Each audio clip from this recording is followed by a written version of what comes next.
ครับสวัสดีครับท่านผู้ชมที่เคารพรักทุกท่านผม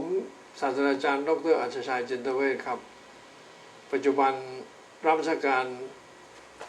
อยู่ที่คณะเกษตรศาสตร์มหาวิทยาลัยเชียงใหม่ต่ออายุราชการนะครับปีนี้เป็นปีที่ขึ้นปีที่4ครับแล้วก็ปัจจุบันทำงานช่วยสคว.หรือสำนักงานกองทุนสนับสนุนการวิจัยเป็นผู้ประสานงานฝ่ายเกษตรนะครับได้รับมอบหมายให้ดูแลเรื่องเกี่ยวกับการทำโครงการเกี่ยวข้องกับการเกษตรแม่นยำครับก็เชื่อมโยงกับงานสายอื่นๆด้วยในการให้ทุนวิจัยนะครับอีกหมวกใบหนึ่งก็ทำหน้าที่เป็นกรรมการสภาวิชาการของมหาวิทยาลัยเชียงใหม่ด้วยเพิ่งได้ร่วมทำงานในคณะกรรมการของสภาเมื่อเดือนกรกฎาคมที่ผ่านมานะครับปัจจุบันก็สอนเรื่องเกี่ยวข้องกับการใช้แบบจำลองการสร้างแบบจำลองระบบดินพืชนะครับแล้วก็ฝึกอบรม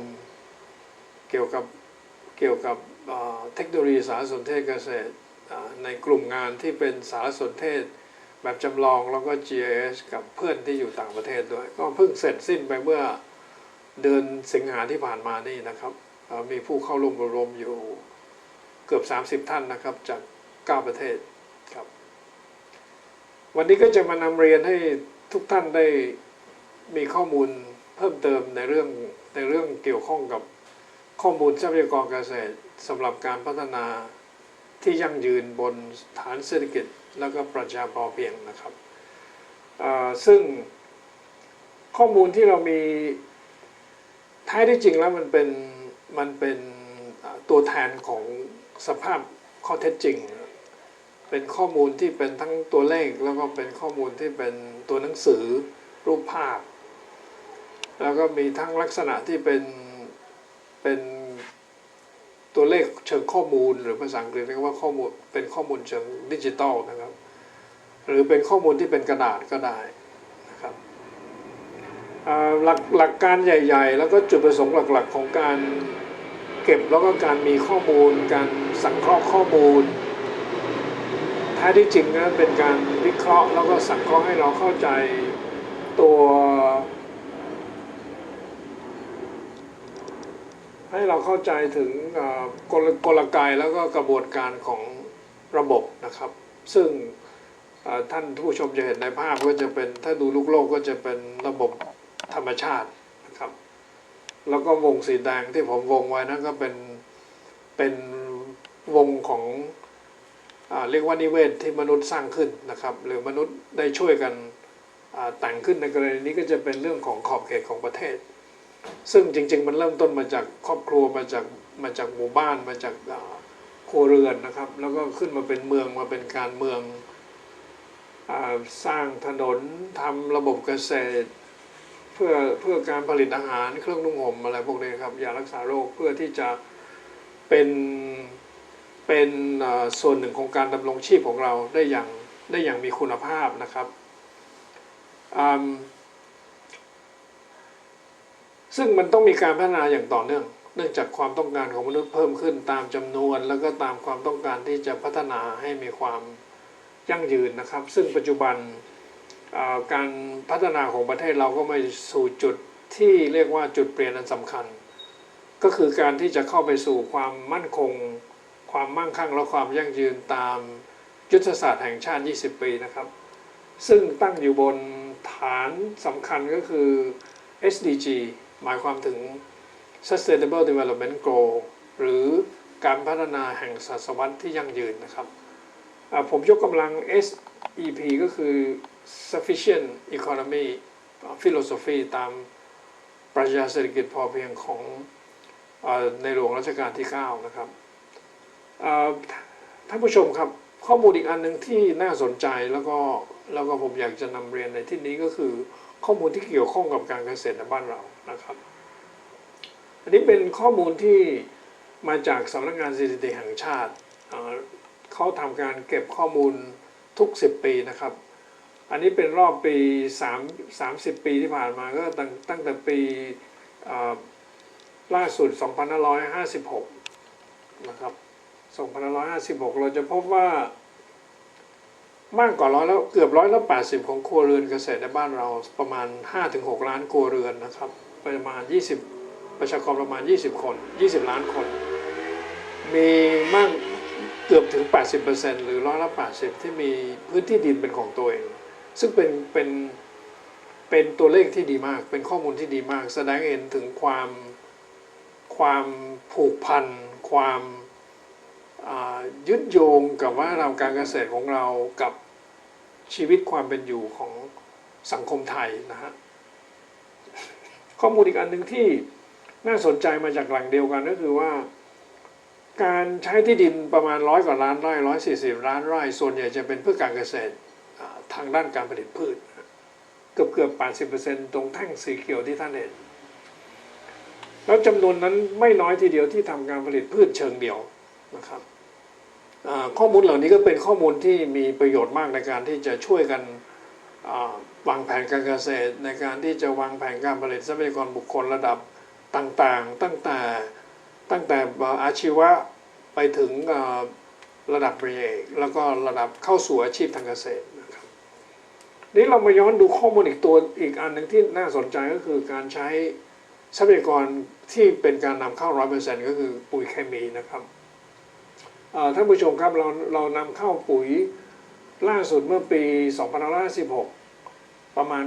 5.6 ล้านตันนะตัวเลขอันนี้ก็เป็นตัวเลขที่น่าสนใจว่าเราจะช่วยร่วมมือกันยังไงเพื่อที่จะทำให้เกิดการใช้อย่างมีประสิทธิภาพแน่นอนเราอาจจะมีบางการผลิตที่สามารถที่จะเป็นการผลิตแบบอินทรีย์ปัจจุบันเราก็มีอยู่ไม่น้อยทีเดียวเพียงแต่ว่าจำนวนมากยังเป็นการผลิตโดยใช้ปุ๋ยเคมีความท้าทายของพวกเราต้องร่วมแรงกันก็คือจะใช้ข้อมูลนี้ในการที่จะทำให้การใช้ทรัพยากรหรือปุ๋ยเคมีแล้วก็ที่ดินให้มีประสิทธิภาพได้อย่างไรนะครับข้อมูลอีกอันหนึ่งที่น่าสนใจก็คือแบ่งการใช้ปุ๋ยออกเป็นตามภูมิภาคนะครับเราจะพบได้ว่าภูมิภาคเกือบทั้งหมดเนี่ยใช้ปุ๋ยพอๆกันใช้ปุ๋ยเคมีพอๆกันนะแล้วก็มีสัดส่วนของการใช้ปุ๋ยที่เป็นอินทรีย์อยู่บ้างมากหน่อยก็จะมีอยู่ที่ภาคกลางนะครับแล้วก็ภาคใต้ของเรานะครับข้อมูลอีกอันหนึ่งที่น่าสนใจสำหรับภาคเกษตรก็คือข้อมูลการมีรายได้ของครัวเรือนในระดับจังหวัดนะครับอันนี้เป็นข้อมูลจากสภาพัฒน์การตั้งเป็นรายได้ประชากรต่อหัวประชากรรายจังหวัดนะครับการนอนเป็นสัดส่วนที่รายได้ที่มาจากภาคเกษตรเราจะพบว่าไม่เยอะครับจำนวนของจังหวัดเราจำนวน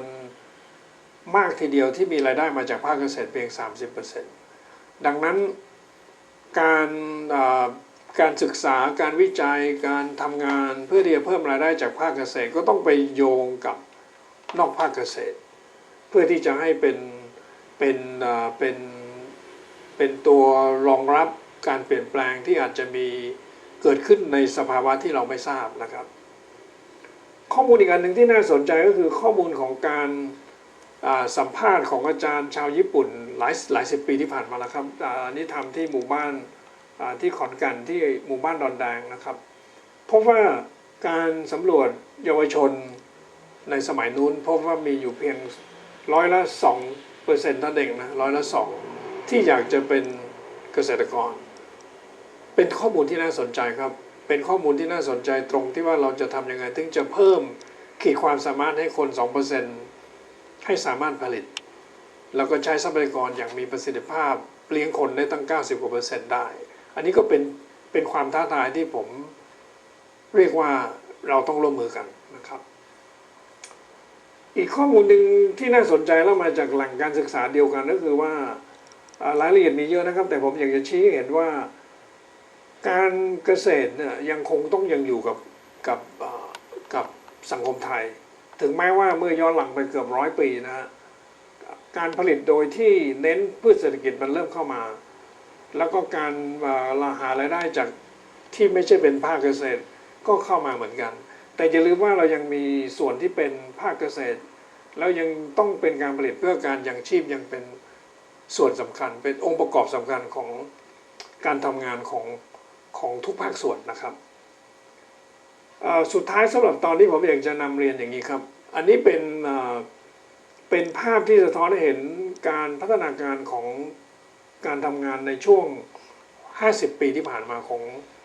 องทั้งระบบในประเทศเราแล้วก็ระบบสากลนะครับเพื่อที่จะรักษาความสามารถในการผลิตนั่นก็คืองานทางด้านศึกษาวิจัยและการผลิตกำลังคนทางเกษตรนั้นก็จะเน้นการผลิตเทคโนโลยี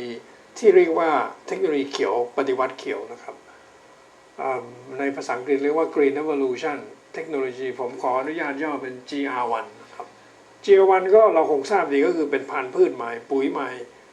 เทคโนโลยีการผลิตใหม่มีการใช้สารเคมีป้องกันกำจัดวัชพืชศัตรูพืชการใช้เครื่องจักรกลการเกษตร